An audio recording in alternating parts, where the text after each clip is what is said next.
I am open and receptive to all good. Do that with me for a minute. I am open and receptive to all good. How does that feel? Does it really feel wonderful for everybody?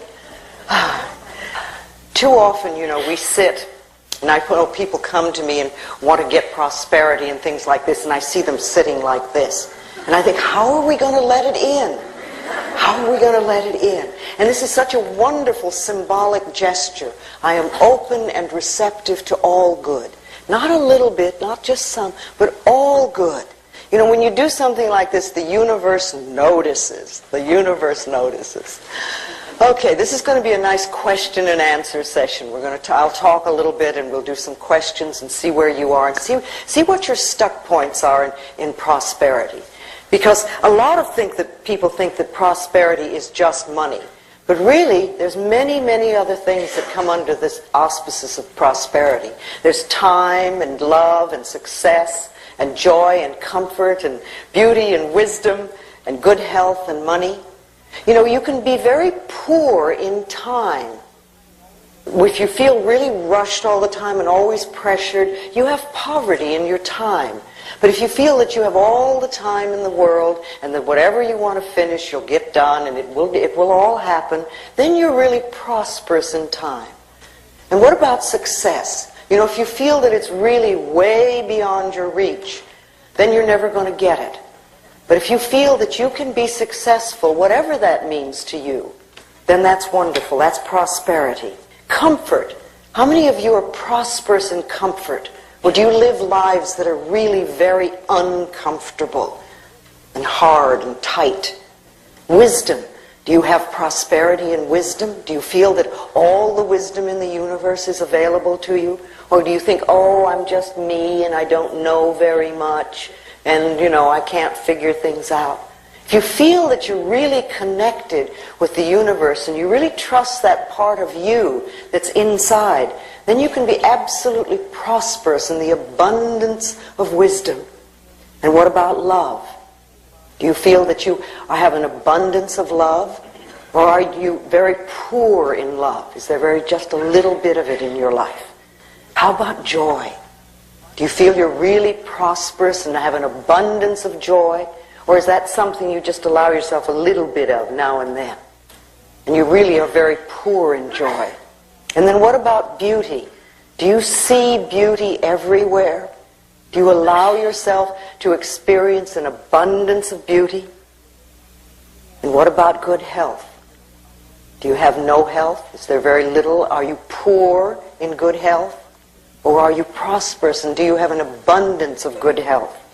And of course there's money then. There's money too. You know, what do you let yourself have? Are you poor in money or do you have an abundance of it? I like to use that image a lot of the ocean, standing in front of the ocean with a container in your hand. You know, and you're there and you have this container, but what is it? Is it a thimble with a hole in it? Is it a small cracked cup? Is it a mug? Is it a vase? Is it a quart jar? Or a pail or a bucket? Or a wash tub? Or do you have a pipeline? And remember, no matter how... A pipeline. Run it right in. But no matter how much you have, whatever your container it is, and no matter how much you're taking from the ocean of life, and even though we're all standing there, we're not robbing each other, and there's plenty for everyone, and no matter how much we take, there is no way we're going to run that ocean dry. It's absolutely impossible. And if you can see yourself standing at the ocean of life in the same way, and remember the container that you have is your consciousness, and you can always change your consciousness. And it doesn't matter if you came from poverty, doesn't matter where you came from, and it doesn't even matter what your parents' beliefs were, or if they came from the Depression, or whatever. Because it's your consciousness, and what you're choosing to think and believe about prosperity, and your ability to deserve it, is what's going to create it for you. See, it has nothing to do with getting. People always think, oh, I want to get this, or I want to get this. It's really allowing yourself to accept, which which is a different concept. When you're not having something that you want, it's because on some level you're not allowing yourself to accept it. But you see, life is here for us. It's here for us, and it's here to support us in every way. But remember, what we give out, we get back. So if we're stingy with life, then life will be stingy with us. It's just that simple. If we steal from life, life will steal from us. And you know, department stores are not fair game.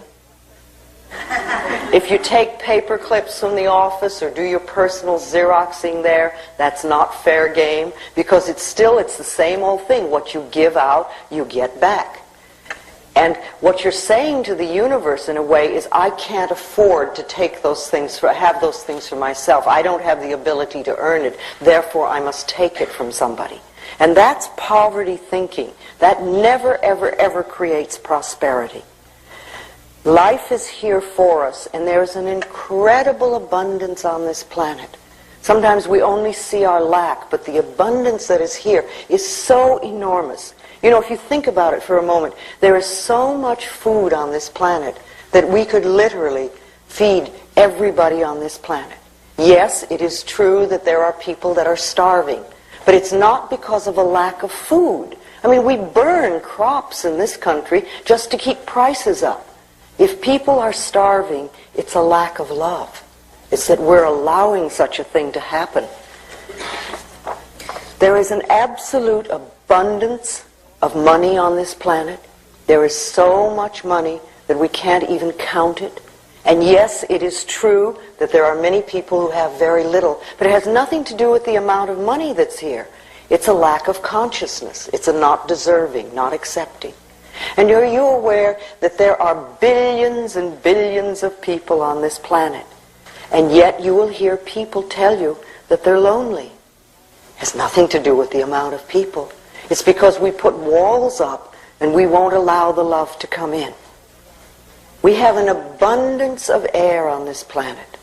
You know, if you think about it, our most precious substance is the air we breathe.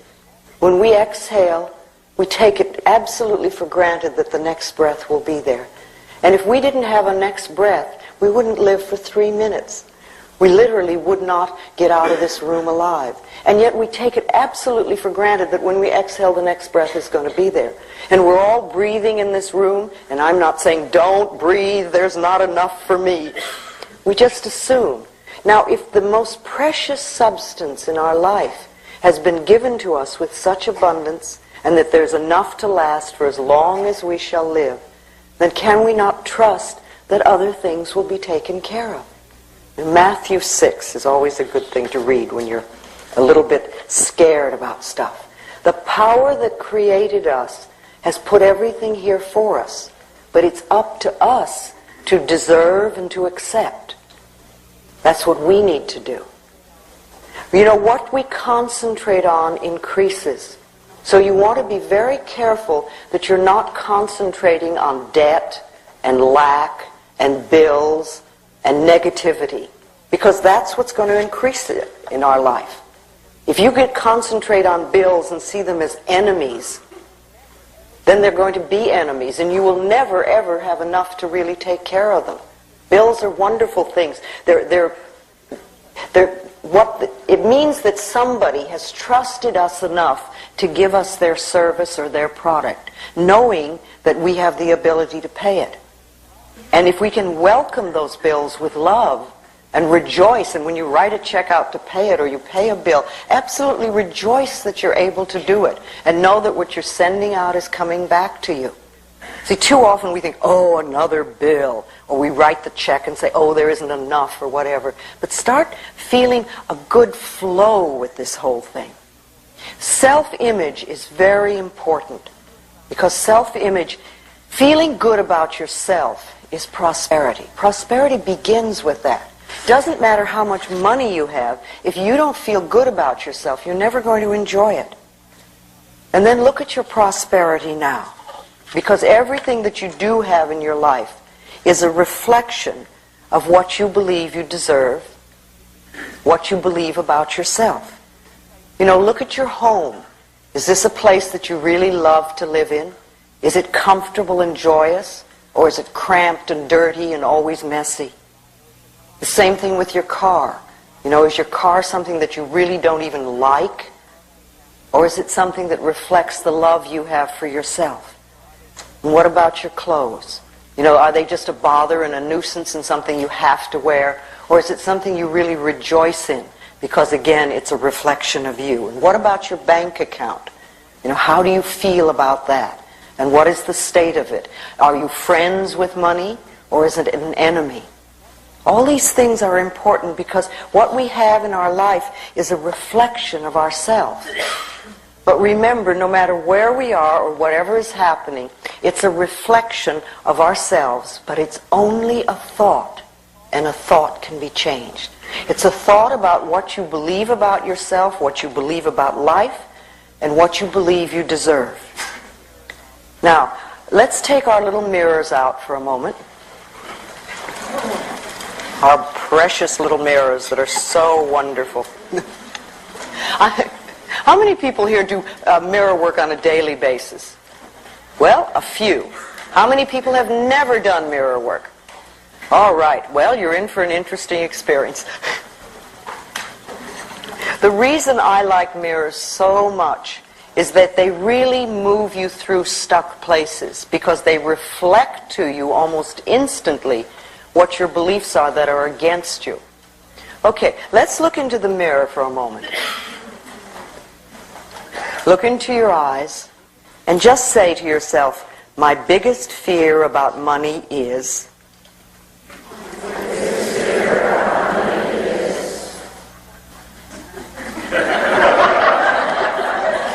Just notice what comes up. What comes up? What is coming up when you do that? What sort of fears? Let's just share that for a moment. What sort of fears come? What? Yes, right here. My biggest fear about money is that it'll either be taken away when I get it, or that somehow I just, that I won't be taken care of. And I do a lot of the mirror work, and I do a lot of prosperity work. And who took money away from you when you were little? Well, it was a control issue with my family, with my parents. I come from a family with money, but it was always that's where the love came from, was with money. And I come from a father who has a tremendous fear of being broke. So it was passed on, and I know that. So I'm trying to work through that. Can you forgive him for that? It's a tough one. I'm trying to, but it's a hard one. Yes, but you see, your freedom with money is tied into it, not his. And he was doing the best he could coming from where he came from. And he probably was raised in a way that he was manipulated through guilt. So he manipulated you that way with money. So it's interesting that you came to this planet to learn stuff about money, and you had a lot of it. Because a lot of people need to learn their money lessons and they have nothing. No, this is a big lesson. It's been put in front of me time and time again, so I'm real aware of it. It's just, when I start working through it, I get physical anxiety pains, I have panic attacks, all kinds of stuff. Have you ever gone through a period in your life where you had no money?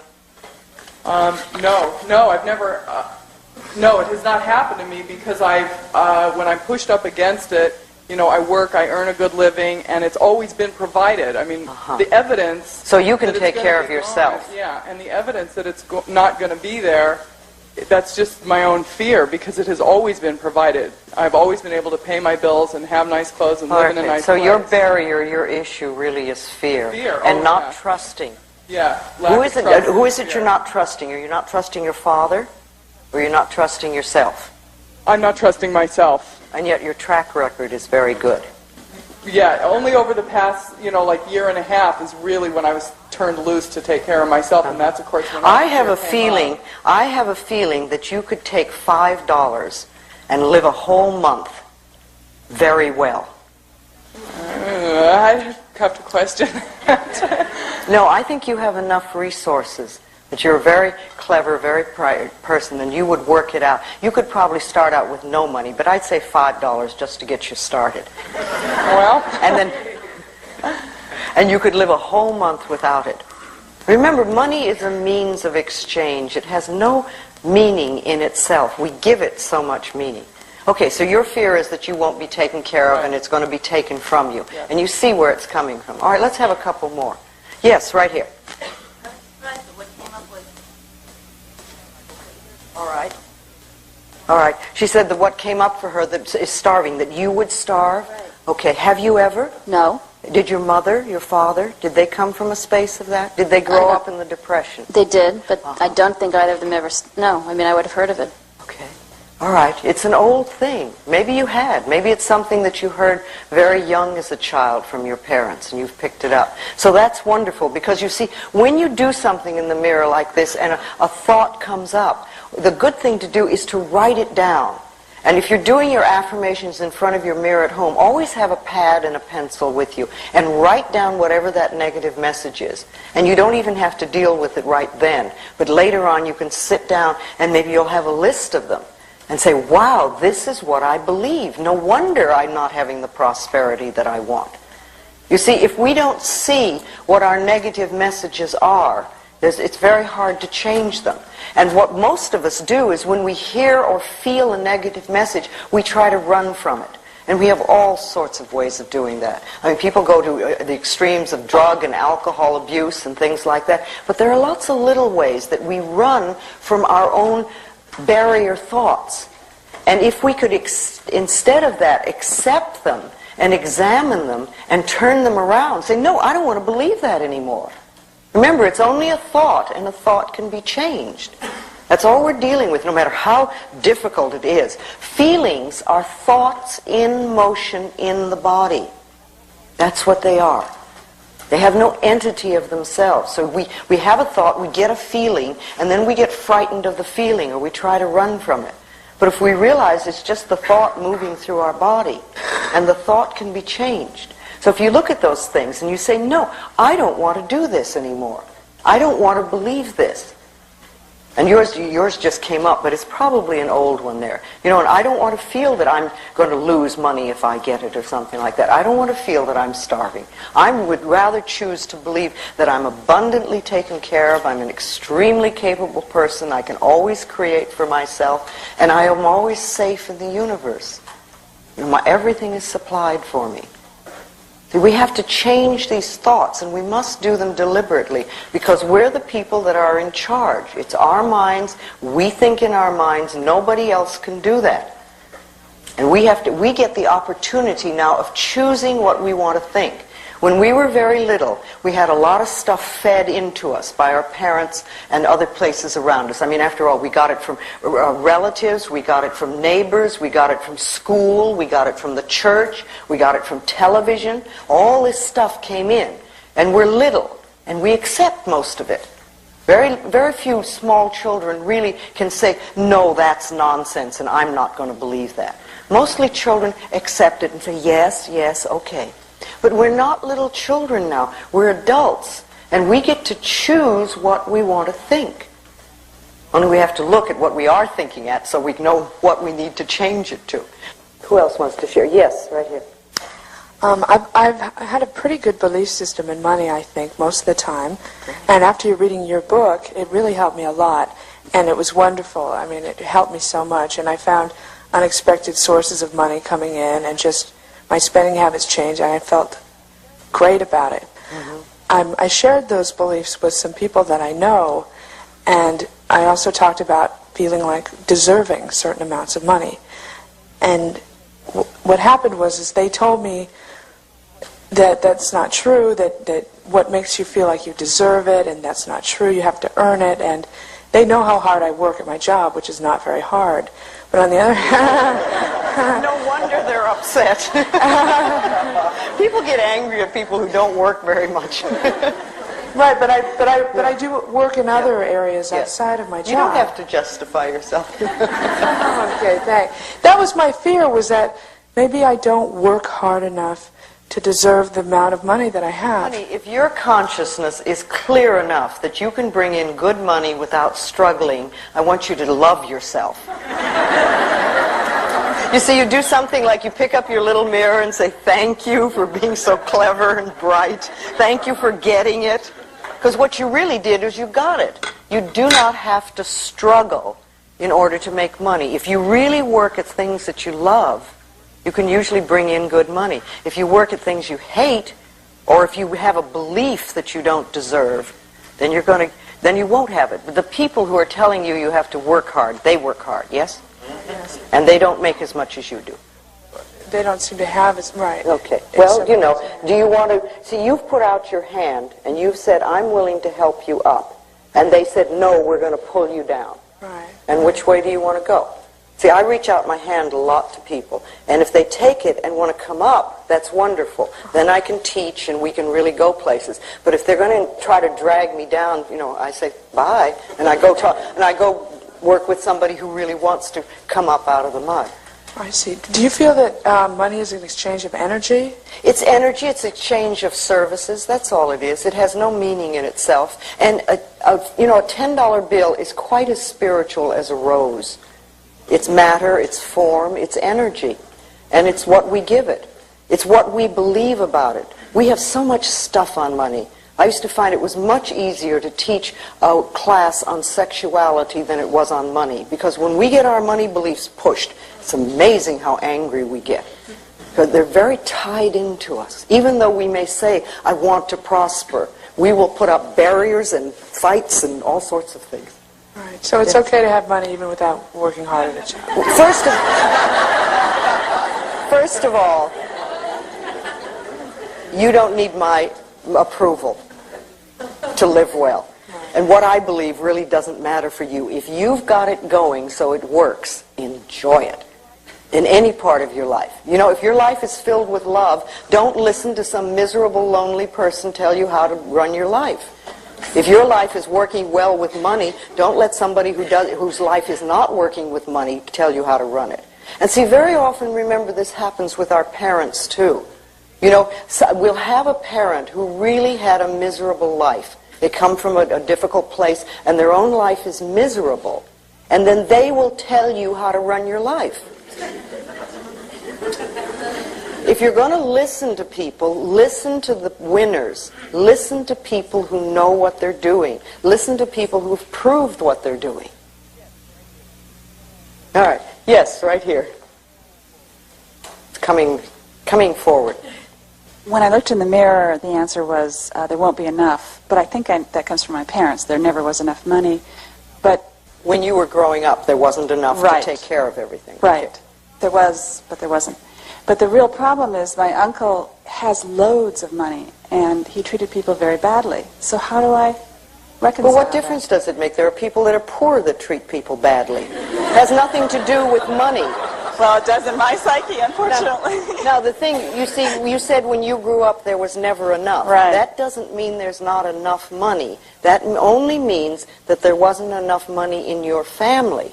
Right. But it has nothing to do with the abundance of money that's around. And your uncle, as I said before, prosperity to me begins with feeling good about yourself. Because when you really feel good about yourself, you're prosperous, even if you don't have much money. So the people who are nasty and mean are always people who haven't the faintest idea of how to love themselves. And what they're doing is expressing their own pain. Oh. All right, let's talk a little bit more. Yes, all right, right back here. We're coming back and forth, and then I'm... Okay. Hi. Hi. When I looked in the mirror and said that, I thought I felt kind of insecure and sort of afraid because I did inherit some money. My father died last year, and I've been finding myself like trying to give it to people. Okay. And I mean, I gave my mother $2,000. I gave my sister $1,000. I What did you give yourself? I kept some money for myself, and but it's just I think it's a fear. Like, I don't deserve it, and I'm not good enough to have this. Well, you may have some guilt about your father, too. You know, and feeling that you're getting money from him when perhaps there were things you needed to clean up with him, and you didn't get a chance to. So it's like, I don't deserve it, and I better get rid of it. Yeah. But while you're going through those feelings, I would suggest that you put it in a bank account or a CD. But put it in a year CD. I did put it and make open it sit CD. there for a year while you work through your stuff. Right. And then when you've worked through your stuff, you can go and get the money and enjoy it. But if you have your hands on it right now, it sounds like every time a guilt feeling comes up, you may give some away. Yeah, it's And like then, whenever anyone, I seem to have people in my life coming in with money problems constantly. Of course. And it's like the first thing I want to do, I'll give you $100. What do you need? You know, and it's like, I don't know if I'm trying to...